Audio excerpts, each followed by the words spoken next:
Okay, let's talk about this Marwan Rahiki vs Tommy McMillen fight. I mean, who thought we'd see two undefeated featherweights clashing this early in their UFC careers? But here we are.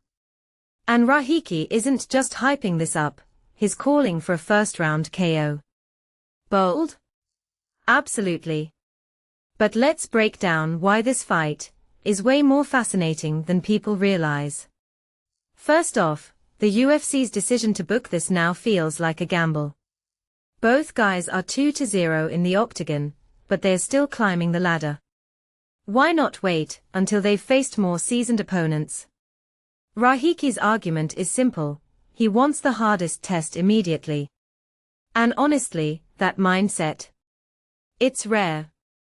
Most fighters play it safe, pad their records, then talk about proving themselves. Not Rahiki.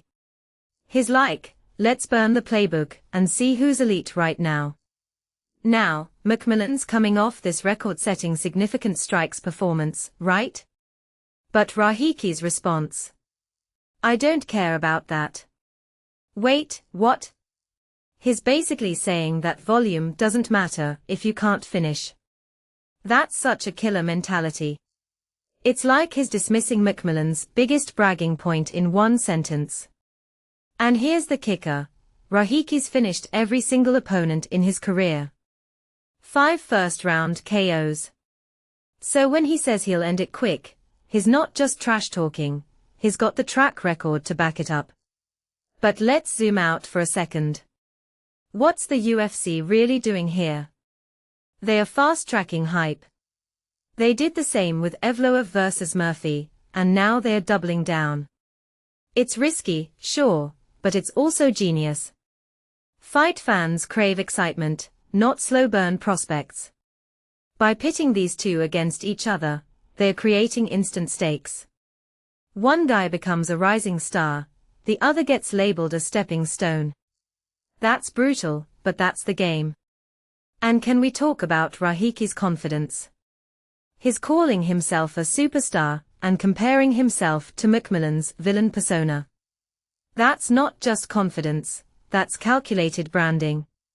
He's positioning himself as the fan-favorite hunter, who doesn't need drama to sell fights. Meanwhile, McMillen's got his O'Malley connections and polarizing antics. This fight isn't just about skill, it's a battle of narratives. But here's my biggest question. Is the UFC setting Rahiki up for failure? He's the younger guy, less experienced, but they're treating him like the equal headliner. If he loses, does that stall his career? Or does the organization already see something in him they're betting on? Because remember, Rahiki's not just fighting McMillen, he's fighting the entire system that says prospects need to earn big fights. He's saying, I'm ready now. Let's see if you're brave enough to keep up. So what's my take? This is the kind of fight that defines careers. Rahiki's ego is his weapon, and McMillen's got his own chips on his shoulder. But if Rahiki pulls off that first-round KO, watch out. The UFC's got a new golden boy on their hands. And if he fails, well, that's why they call it the fight game. But personally, I think we're seeing the birth of a superstar here. And that's what makes this fight unmissable.